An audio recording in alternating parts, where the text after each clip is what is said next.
It has been said that average people want you to stay average. Welcome to the Breaking Average podcast, the podcast designed to challenge you to break the mold that average has on the world. Each episode offers insights directly from those who choose to break average every day. Now, for the latest insights, here are your hosts, Paul Gustavson and Mike Harbour.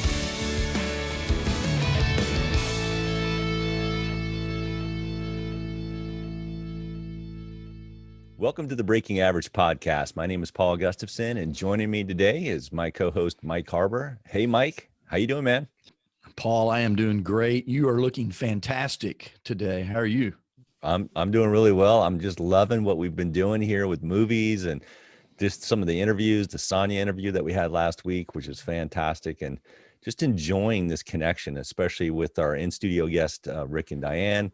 We're finishing masterminding on what it means to have a winning mindset. And I really love how we've been pulling movies to make that happen. And we've been trying to pick the very best breaking average movies that are out there, ones that represent a winning mindset. Yeah, it's been a ton of fun, Paul. And obviously competition brings out the best in me. And I love what we've been doing as we continue in season 2 of the Breaking Average podcast. We're also, it's such an honor now, Paul, to be simulcasting as well on the Empowered Living show. And certainly want to thank Paul Martinelli for allowing us that audience as well. And we continue to want to truly add value to those listeners on the Empowered Living arena, as well as our Breaking Average podcast listeners around the world. So we've been battling it out over which is the best Breaking Average movie. And today, Paul, we're picking the winner. I'm excited. Yes, we are picking a winner. We've got the final 4 here. It's so exciting. It's just fun to watch, how this has unfolded. And we appreciate all the comments that we've received from other folks as we've gone through each of these movies. So we had a very special interview that was on the table last week that we started off with, which was with Sonia Wick. It was Rick Morris sitting down with Sonia Wick, who was part of the Fiji Challenge that you can find on Amazon. Great show, great thing to binge watch. The Eco Challenge Fiji is what you want to look for. And we're going to finish our discussion on winning mindset. But first, let's go to Rick and Diane. Diane, how you doing today? Great. I am ready. I am ready to pick the winner. Are you ready? It's tough, man. We got some tough competition, don't we? We do. She knows who she's going for. Rick, how about you, man? How you doing today? Doing fantastic. Ready as I've got 2 of the 4. We'll see what happens in the final here. I feel like we need to have some popcorn, some hot dogs or whatever. That's right. It's like movies. This is so much fun. So the idea here is simply this, guys. Winning mentality, it's a choice that we all have. We get to choose the winning mentality that we need to execute to. And we've been seeing that represented in a lot of these movies. And we've had some fun picking these movies.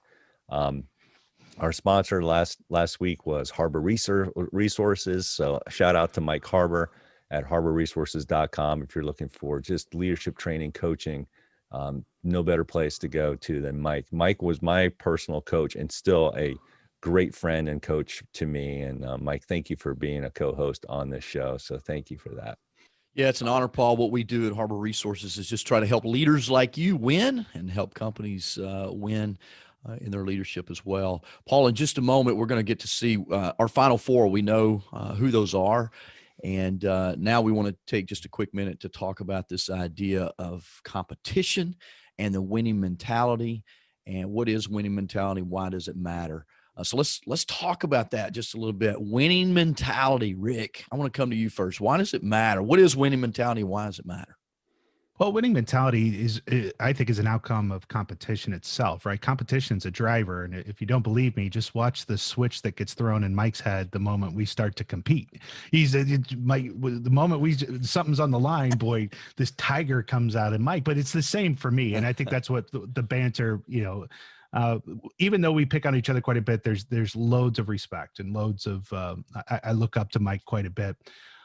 And that flipping of a switch is something that I needed. We teased this in a podcast before, where I had a conversation with y'all about working out, And you kind of we teased it into the podcast, but we didn't really tell the story. And I think this at competition and winning mentalities that is the place to be. But I've struggled working out, and I have all kinds of equipment in my house. And in the moment things start to get hard, the moment things start to get tough, I start thinking there's better things to do with my time, and I quit. Right? That's not a winning mentality. And so I've been searching because I know I need to work out. I know I need to be healthier. And I found a place called Orange Theory Fitness. And it's very intense. It's 20 minutes of treadmill, 20 minutes of rowing, 20 minutes of high intensity weights. And when I went to my first class, there was literally, and this is no joke, there was an 80-year-old woman, and you rotate at the same time, and she was killing me. And I was like, I cannot quit. I can't. And I pushed my body beyond a limit that it's been pushed in a long time, and it continues to do so and get great results. But that was a recognition in me that said, I need that competition in order to have that winning mentality of I am going to win over this workout. I am going to win over the propensity to quit. And it still happens today. I'll be in class, I'll be tired. It would be the point that I'm about to walk away, and there's still 10 minutes left of class. So I do just a few more reps, and I know, and I'm telling myself each rep I'm doing is just pushing me a little bit further to my goal. This is the point where I'm actually winning. Is at the point that I feel the worst at the moment, but I know that it's winning. And so to me, competition is the biggest driver in a winning mentality. Yeah. I like to pick on Rick a little bit. We have a lot of fun, but Rick, I call Rick Ricky Bobby a lot, right? Yes, we do. I don't know where that came all of a sudden too. Well, his favorite movie is Talladega Nights. He really wanted that in our bracket. It's like, no way, man, we can't have that.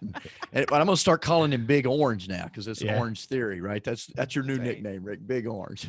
Well, yeah, in Tennessee fan, I'll take that. Tennessee, yeah, all of that kind of stuff. Although, so good. If you're a Gator fan, that's not the right color, orange. So, but It's different, and we wouldn't be a Gator fan.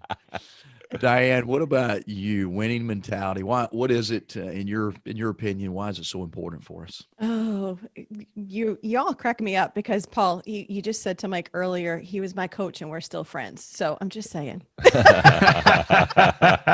Yeah. Great. Oh, so to the competition point, and I think it's so important when we're talking competition. We've been talking the movies, we've been talking about the things that are coming together. I mean, Breaking Average is about Team Strong, and having competition. Rick, you were talking about really competing with yourself. Yes, the other woman, she was there. She was kind of your buddy. She was your inspiration to push a little bit. But the competition is always within us. It's always to be our best. It's to break that average.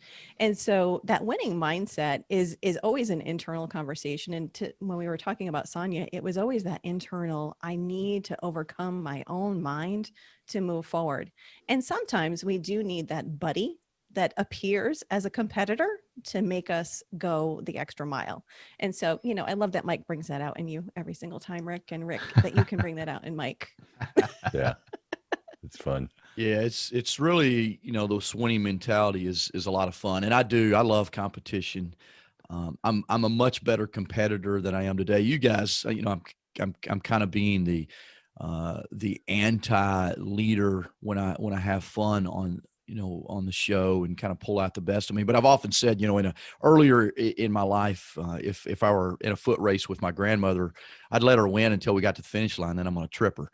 That was my idea. I wanted to win early in my life. I wanted to win at all costs, and I wanted you to lose. And I wasn't excited if you won. But I think, at some point in life, we have to make that transition to, it becomes fun to see others win, right? And so I think as a leader, I'm more excited when I see others win now, and I feel my role as a coach. Paul mentioned that as a coach is to help you win, to help others win, and to me, that's what the winning mentality is. But if we do not have that, we become stuck and complacent, right? We begin to make excuses for ourselves. So somewhere deep inside, and sometimes it's the 80-year-old woman that's kicking our butt on the treadmill beside us, right? That maybe pulls the best out of us. But somewhere you've got to find not something to fight against. I think this is the transition that I began to make as I got more mature, a little wiser, is I used to fight against you, but now I think as leaders, you have to make that transition to fight for something, right? To bring your team together to fight for a common cause, not to fight against each other. Because as kids, look, we're raised to compete against each other, but when we become adults, we're asked to play nice in the sandbox, right? And as leaders, I think that's our role, is to bring the team together, to teach them how to collaborate and win together, to fight for a common cause versus compete against each other. And I think that's that's what's key in leadership, and to make sure that we're maintaining those relationships with one another. Even though we have a lot of fun on this show, we're competing against each other for this, in this Final Four, this battle to have our movie win. At the end of the day, it's about the relationship that's important. If I beat you, but our relationship is destroyed, to me, I've lost, or we've both lost in that. So that's what winning mindset is for me. Paul, what about you? How do you look at winning mindset? Why is it important for you? Yeah, and I love the take that you guys just had. Those are great. I love the story that Rick shared about the 80-year-old lady. I think there's something to be said about how other people inspire us and push us, and it may not be comfortable, but we've got to get out of our comfort zone to be able to get to where we need to go. And that's tough. That's tough, but when we have the winning mentality, we're gonna find a way to get out of that comfort zone and be able to pursue something that may be hard, may be tough, may be difficult. But I like what you just talked about in terms of coaching other people up. Really, that's the intent of who we are as leaders. Our job as leaders is to make others better around us.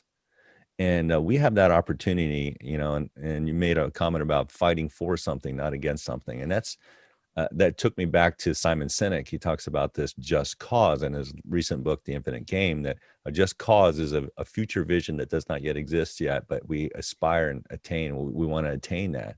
We fight for it, not against something, but we're fighting for something. And I think that's important. So whatever the movie is, right now we got 4 in the Final Four here, guys. Check it out. We got Hoosiers, Remember the Titans, Shawshank, and 42. In those movies, you see elements of coaching up, right? There's not just the hero in the movie, but there's also the guide. There are somebody, or maybe it's multiple people, as we kind of unpack each of these movies, there's at least one guide in every movie that's helping somebody else be a hero. And maybe that's the opportunity that we have. We have the opportunity. Maybe a winning mindset isn't just the hero, but it's the guide.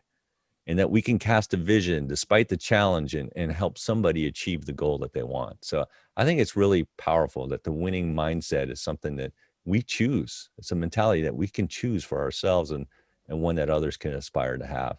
So I know we're going to get closer to picking the winner, but how do we transfer winning mentality? So I want to get into that. So what are your thoughts on that? What are ways a leader can teach and transfer a winning mentality or a winning mindset to other leaders? Diane, what are your thoughts on that? It always comes back to the modeling part of it, right? The winning mindset. How do you model that? I think it's transparency and authenticity when we're transferring that. It's showing that even John Maxwell says there's no 2 good days in leadership, right? And when the title Leadership Sucks comes out, we know. It's being that transparent person. It's being authentic it's difficult. There are days that are just going to suck, and admitting that. And how do you overcome them? Sharing how Sonia talks about it in your additional kind of outtake, right? The alter ego. So how do you, or should you, show somebody that that's where it's going to take? It's going to take that mental toughness. And today's not so good, but I'm going to get up. I'm going to brush myself off. I'm going to flip that switch, and I'm going to keep moving forward. And sometimes that means reaching out for help. And who is that around you that you need to reach out for the help? I think that's the biggest piece, is staying authentic, staying true, and knowing that this too shall pass. Good stuff. Being authentic is so important. Rick, what are your thoughts? Can add to that, some of your insights onto that. Yeah, I think in order to build a winning mentality, you've got to experience how to lose. And I know that sounds counterintuitive. And I think culturally, even some of the things that we're seeing right now, there was a great study that came out that interviewed several successful people. And one of the common traits that they had beyond just the work ethic was that they were on teams that should have won a championship or got to a championship game that lost. And that feeling and that drive of that loss allows them to work harder because they never want to feel that again. And I personally, I was on 2 or 3 teams that we got to state championships and lost. I didn't win a championship until I was in college. And I can tell you, I was never in better shape and working harder in my life because I had experienced those losses. And even the people that we've interviewed on all of our podcasts, we've interviewed phenomenal entrepreneurs, and not one of them shared the story of how they had one great idea and they were perfect and every single one of them. I always like to ask, what's some of the biggest challenges you've had to overcome? And the stock answer to that is I have so many to choose from. I have so many losses that allowed me to learn and to grow, and that loss is that learning opportunity. It's even when you look at how companies are developing software now, it used to be we pick one idea and hopefully it works, and projects continue to fail. You go into an agile type of methodology, which just says, you know what, we're going to accept failure as a learning opportunity. So I think in order to transfer a true winning mentality, you've got to experience and learn how to lose and how to build and how to grow. And that's what drives that feeling that I don't ever want to feel like this again. So I know what I have to do in order to get to that winning mentality. That's so good. I love it. I love it. How about you, Mike? What are your thoughts on this? Yeah, I love what Rick just said, learning how to lose. I'm a sore loser. It took me a long, long time to learn how to lose so that I could also be a good winner. Try to be an Arkansas Razorback fan your whole life, man. I mean, good Lord, we, as we record this, we've had, a run of the worst 3-4 years of Arkansas Razorback football in history. And so, yeah, you better be a good loser so you can experience the winning that's going to hopefully come along with that in the future. I think about the Buffalo Bills. I was a huge Buffalo Bills fan when I was growing up, and mainly because Joe Ferguson was their quarterback. He was a former Arkansas Razorback, and then Jim Kelly comes along, and Marv Levy, and they go to the Super Bowl 4 years in a row and never won. Can you imagine? But you know what that did? That prepared Jim Kelly for the biggest battle of his life, as he's battled, throat cancer the last several years, and continuing to have that winning mentality. And so that winning mentality was transferred from that experience of losing, as Rick just said, to now fighting for his life, right, over the last several years. And I think as a leader, what we have to do is we got to get in the arena with our team, right? When the team is losing, as a leader, you got to get in the arena and fight that battle with them to teach them how to win, to teach them how to continue to stay focused on the vision that we have, this common cause or this just cause, Paul, that you talked about earlier. And so you got to get in the arena with them to transfer that desire, to transfer that hope, right? We've all heard leaders are dealers in hope, right? Transfer that hope. That's what we have to do, because it's easy for most people. Look, 90% of people quit when it gets hard. And as a leader, that's where we step in, get in the arena with them, help them to fight for that common cause, and not let them lose hope in that. So that's what that means for me, Paul. Yeah, it's so good, man. There's so many notes. I'm capturing notes. Somewhere I heard just recently that when you win, never get comfortable with winning, because as soon as you get comfortable with winning, then you stop winning. You've got to continue. You got to continue the fight. You got to continue to really drive forward. You've got to get uncomfortable. And the only, a losing team, when it's easier for them to get comfortable with losing. And a winning mindset is never being comfortable. It's getting out of that. Okay, look, I need to make another step. I need to pivot. It's continuous improvement. Rick talked about Agile. Agile is really about continuous improvement, right, Rick? Like, Yeah. how do we make this better? And that's a winning mindset. It's not saying, hey, let's get it perfect. It's not a perfect mindset. It's like, you know what? We can always get better. We can always get better. And I think of great coaches who have taught this, right? And it's funny, I'm looking at some of our movies, and there's several sports movies here, but you look at like football, you can see some great coaches over history, right? There's great coaches, but no tree, right? You guys have heard of a coaching tree before, right? Mm. Where a coaching tree, what you can see is there was a transfer of knowledge, right? A winning mindset, a winning mentality that was transferred down to another coach who taught it to another one. And you can see a whole tree of different leaders. And sadly, when you look at Vince Lombardi, you don't see a coaching tree, or George Hollis or Hank Stram. You don't see that. They're great individually. They were great, but they didn't transfer it, unfortunately. And it might be because like Vince Lombardi, his life was cut short. So he was great. And I mean, no disrespect towards those at all. But then you start looking at coaches with the tree. There's Bill Parcells. You can see a full slew of different coaches: Bill Belichick, Sean Payton. You see Bill Walsh. You see Mike Holmgren and George Seifert, and so many. The list is forever long with Bill Walsh, the Harbaughs, Mariucci, Andy Reid, Sid Gilman. If you go back further, like who was the coach for Bill Walsh? This guy named Sid Gilman. And I didn't know much about him, but wow, what a coaching tree he had. He had the likes of not only Bill Walsh, but Chuck Knox, Dick Vermeil, George Allen, Don Coryell, John Madden, Joe Gibbs, Tony Dungy. There's so many. And Sid Gilman, so if you kind of go back to that, where did it start? How did he transfer? He says, I learned from everybody whose staff I was on. You always learn something.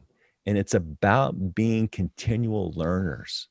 And Diane said something very important in terms of just modeling that, being authentic and representing that as who you are. To transfer a winning mindset, we've got to be continual learners. We've got to continue to learn. Don't get comfortable with where you're at. Chase it. Learn something else. Keep going. And there's so many benefits to it, right? It creates trust and so many other things. But this is such a great topic, because transferring the winning mindset or winning mentality is something that we can do. We can impose and affect change in the environments and cultures that we're at. And it starts with just a willingness to learn and encouraging others to learn and asking the question, not just what did we do great, but what can we do better? What can we do better? And when we ask that question, then we're going to continue to pivot. We're going to get through it. We're going to be resilient. So any final thoughts on that before we get into our championship pick here? Boy, this is a good discussion though. Mike, anything you want to add to that? No, I think so many good things. I'm going to go back and listen to this episode because there were just some, Rick actually had some good ideas this time. So I'll go back and re-listen to that. I wasn't really paying attention because normally, but yeah, I'm ready for us to get in the competition. Not that winning is everything, but it is the only thing, as Vince Lombardi said, right? This is good. So we have got a great set of movies here that we've been going through. And here it is, guys. We're coming down to the close here. Final four. We got just a few games to go. And we call it games, but these are movies going head to head. This time the order is going to be Diane, Mike, Paul, Rick. So I think this is a brand new order. I don't think we've done this. So are you guys ready? I'm ready. Ready. So Diane, Mike, Paul, Rick. All right. So here we go. Diane, you get first choice here. Let me set up the table here. We've got just an incredible set of movies, and you're starting off with Remember the Titans and Shawshank out of the Western Division. Remember the Titans and Shawshank, and share any thoughts you have. Maybe there's a quote or some element of the movie, one of these movies as you pick it, that makes it stand out over the other. So you go first. We just talked teams. We talked the importance of coaches. And so we've got Remember the Titans, which is a team movie. And then we've got Shawshank, where we have a leader who's a dealer in hope. And you put the two of them up against each other. Just how it came out. That's just how, this is it, right? These are great movies. They are. I still have to stick with Remember the Titans. It's just so important. The overcoming, the bringing people together, the bringing the unity, and the competition. So for me, it's still Remember the Titans. All right. Remember the Titans for Diane. Okay. So now we go to Mike. Yeah, look, I love both of these movies. I've watched both of them multiple times. Uh, Tying into the winning mentality, and then thinking about where we are in this time in history in America, especially. I just think the movie Remember the Titans is going to come out on top for me, because I think the message that it brings, the team, we're breaking averages is about team strong leadership versus, the individual win for Andy, which I love that movie, but the reason I'm going with Remember the Titans is because of the team concept and the message that it brings to this time in history that we're in right now in America. So my vote's for Remember the Titans. Wow. Yeah, it is a tough choice. I guess I got the next pick here. I'm looking at both these movies. I love them both. And I think for me, it's a clear winner out of these two. It's tough though. I like Shawshank, fantastic movie, but I'm going to choose Remember the Titans. One of my favorite characters is Big Julius. I love that line, simple line. I'm sure you've seen it before, where he's talking to his teammate and he says, "Attitude reflects leadership," and that's just a great line for me. There's so many great lines. I'm picking Remember the Titans. So, how about you, Rick? Good. It's good. Absolutely. The perseverance of tunneling through a wall, with a spoon and just going out little by little. I mean, that's hard to go against. And so just like when it came down to Remember the Titans and The Greatest Showman, I had to go for X factors. And there's two X factors in Remember the Titans. One is the actor who played Boutier, the linebacker that gets hurt. Ryan Hurst goes on to star in one of my favorite television series of all time, Sons of Anarchy. So you can't go against Opie. And then the personal connection of a kid I worked with for several years and watched grow up, and still a huge fan of Ryan Gosling in that movie. So those X factors, take it, and Remember the Titans, baby. Let's go. Clean sweep. Yeah. Clean sweep. Yeah. So out of the Western Division, we have Remember the Titans. We'll always remember the Titans, right? So that's, oh, wow. So we are teeing up a championship matchup that's going to be phenomenal. And, for fans of Shawshank, hey, look, it made it to the Final Four. It's a great pick, but it didn't quite win over Remember the Titans. So I'm ready. You guys ready for Eastern Division lineups here? Let's get it on. All right, so here we go. So in the next matchup, we have 42, which, wow, what a path it took, beating out Gladiator barely last week, against Hoosiers. So 42 against Hoosiers, 2 sports movies. So let's go again. Diane, Very what tough. are your thoughts? Very tough. Right. I'm sitting here and I'm like, all the sports. We've got, what do we have represented? So we've got football, we've got basketball, we've got baseball. Ugh. Yeah. And then we have 42 against Hoosiers. And the teamwork,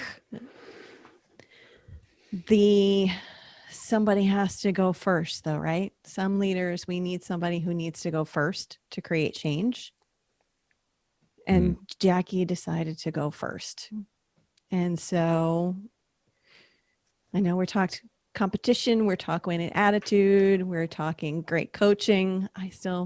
42 has to be it for me. Wow. Okay. So what a matchup. I mean, I can't believe this one. This is crazy. 42 and Hoosiers. You got a tough one here, buddy. You got a tough one. Not really, because again, Rick talks about X factors, right? I'm a baseball nut. I played baseball up through college.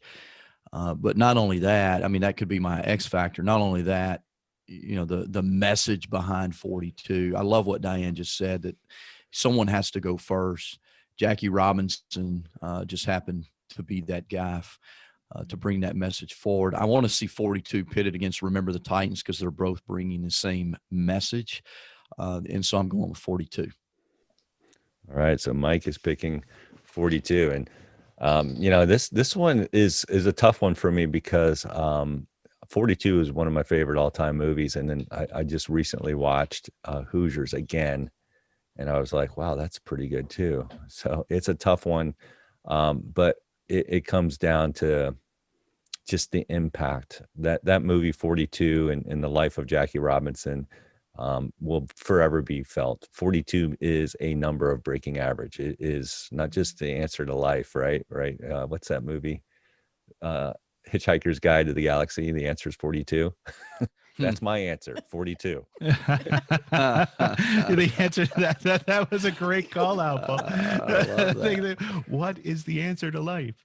You're not going to like it. 42. I love it. So 2 true stories, 2 sports movies. And so as you look through it again, I think at the end of the day, Hoosiers is a feel-good movie, whereas there's a number now. So not only is it Jackie Robinson, but the fact 42, and the fact of the respect of the Major League Baseball on Jackie Robinson Day, where they all wear the number 42. I think that sign of unity and that sign of respect has got to be the X factor in this one, and 42 takes it. Wow. Oof. Okay, another clean sweep on both. And those Mike, matches. I'm learning how to lose well so that I can win better next time. And I'm learning how to win well, Rick. Hey, Mike, never get comfortable with winning. Yeah, that's right. You just wanted to learn how to lose. So Paul, I think we should take a break right here because I've got to get my thoughts together between Remember the Titans and 42. And so I think the audience needs a breath as well. And Diane teased this just a second ago, but I think it'd be, I was interviewing Sonia, and we had a great time. We ended up talking for several minutes after we had stopped recording, and she started to share the story of an alter ego that she had. And I was like, man, the audience just really needs to hear this. So let's go ahead and roll that interview really quickly and just let Sonia tell her about her alter ego while we all find our alter egos and make this decision. Sonia, I heard you had this alter ego that allowed you to finish certain sections of the race. Tell me about that, who that is, and what you think when that occurs. Oh my gosh. Yeah, we were chatting and I was telling you a crazy story about mountain biking at the end of the race and being at, mountain biking at 2 a.m., being super downhills on these little narrow concrete paths that you could bounce off of and crash, and people did crash. And I was reminding you, but I was really quite fine because I go into my kind of alter ego state, which is Ninja Kitty. When I get on the mountain bike, you don't understand. I become what I call Ninja Kitty. And Ninja Kitty is like, if you could, if you're watching the video right now, my arms are like at 90-degree elbow angle, and I get down low up over my handlebars, and my feet are flat and my knees are wide, and I am in like Ninja Kitty mode. So if I don't see you within a year, I'm talking T-shirts, towels, water bottles, Ninja Kitty, chewing gum. But that is, if that's not your brand, I don't know what is. Ninja Kitty, man, she's gotten me through so many hairy mountain bike rides. Wow, Rick, that was a great add-on. Thank you for just being open-minded to allowing that part of that discussion happen with Sonia. Any quick thoughts on that? I mean, that was powerful. Absolutely. I mean, and again, if we don't have a website up soon with Ninja Kitty merchandise, that is absolutely not only your alter ego, but Ninja Kitty is a brand that I see. So I own 10% of that now for the idea that, no, I'm just so, but no, I've learned in doing what we do to never really stop the camera, just let it keep rolling. And for some reason we had stopped, and I was like, Sonia, you got to come back and tell that story. I'm very appreciative of that she did that. But even just the visual, right? The 90-degree angle and squinting the eyes and, rolling down at 60 miles an hour on a path about yay wide. I mean, come on. That visual was perfect. Yeah. But before we move on, I would like to thank our sponsor for the Final Four, which was Lead Edge Press. And they have 4 books in their catalog and more coming. Those 4 books are the one we speak about every week, which is Breaking Average, Permission to Be Bold, Leaders Press On, and Speech Blueprint. I've got all 4 of those on my shelf right over there. They're available in print, ebook, and audio. And more info on these books, you can find it at leadedgepress.com. And we encourage you to follow the leadership of Paul Gustavson, as he discussed with Steve Anderson on a previous podcast. You can get all 3. You can get the Kindle version, peruse it, then you got to have the hard copy to be able to do it, and then the audio book for the car. So buy a few if you can. That'd be fantastic. Yeah. Paul, let's get into picking our winner. Yeah, thank you. We've got a great, man, guys, what a great matchup here. We've got 2 fantastic movies here that are paired up against each other. Remember the Titans and 42. Woo! Mike, are you ready? I mean, Diane, are you guys ready for this? Well, look, I think we would be doing a disjustice or an injustice, not an injustice. That's the word, right? Disjustice is an Arkansas word. Injustice is a real word. It flies in Alabama as well, Mike. It's good. I know what you meant. I think we'd be doing an injustice right now if we just kind of wrapped up and picked the winner between these 2 movies. Here's what I think we should do, Paul. Look, 42 is my pick. I couldn't be more excited that I made it to the finals and Rick didn't with any of his picks, because he came into the final 8 with 5 of the final 8, right? And Paul, you had 1, I had 1, and Rick is like left out in the shadows, So that's the way the cookie crumbles, man. That's the way. That's right. But look, one of the things, 42 is a great movie. It's a more recent movie. I haven't watched Remember the Titans really in years, but you guys have reminded me how great that movie is. I think we should do this. I think we should put a pause on our vote for the winner. Let's go watch both of those movies before we make our final pick. Matter of fact, let's ask our listeners, if you're listening in on this podcast episode, or you're watching the Empowered Living Show, we want to challenge you to go watch these 2 movies as well and help us pick the winner. Put your vote, give us your vote. But the 4 of us, what we're going to do is we're going to go watch these movies.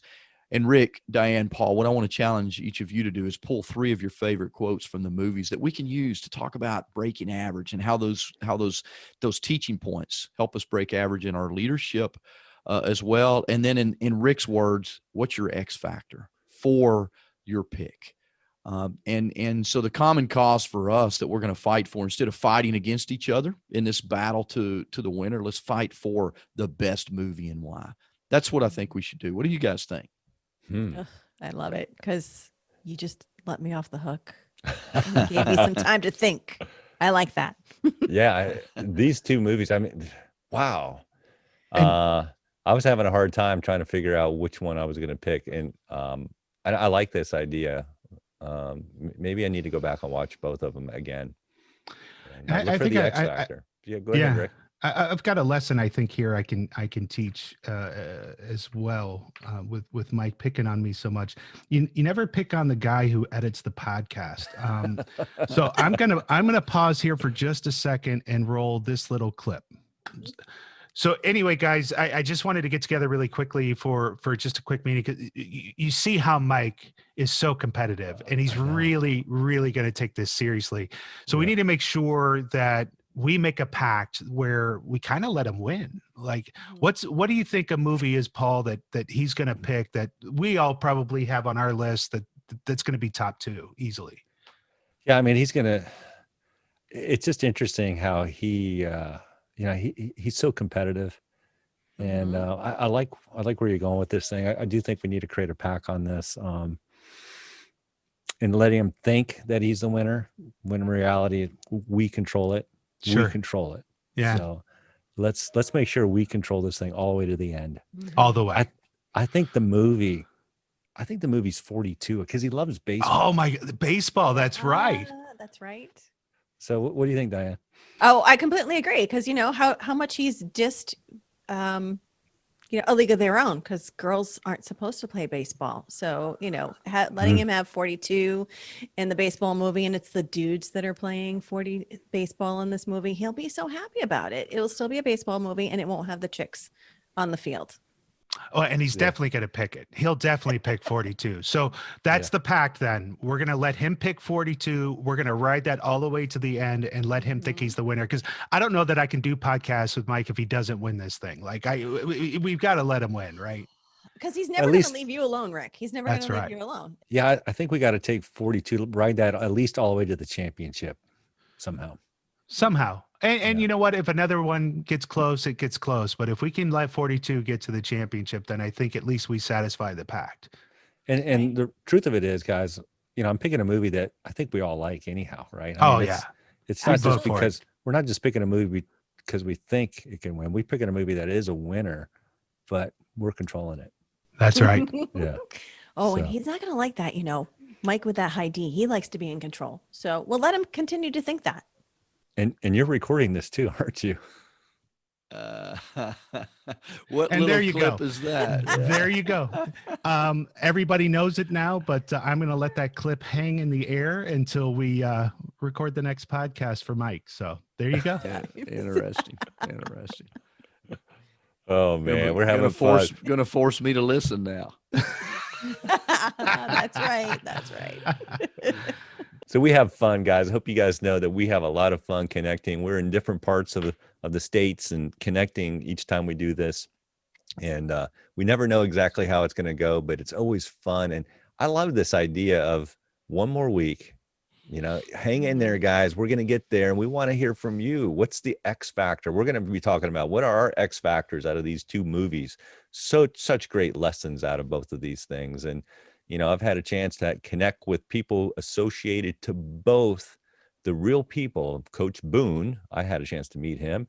And also I met a guy just last year who grew up in Brooklyn, who had a chance to talk to Jackie Robinson almost every single Sunday.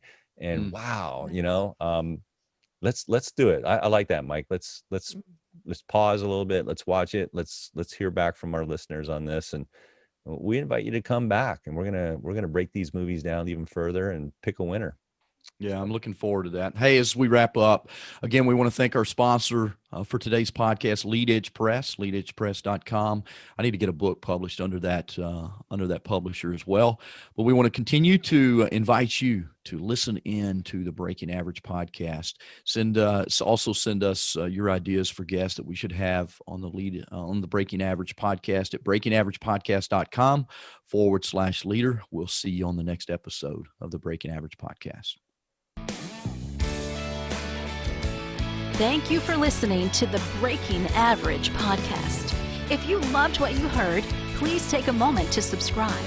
All opinions and comments expressed in this podcast are those of the participants and do not reflect the opinions or views of any of the advertisers, producers, or platforms. This show was produced by R2 Multimedia. A special thank you to Milestone Melodies for our theme music. As you continue your day, what is one action that you can apply from this podcast to your life? Tune in for our next episode as we continue to challenge everyone to break average.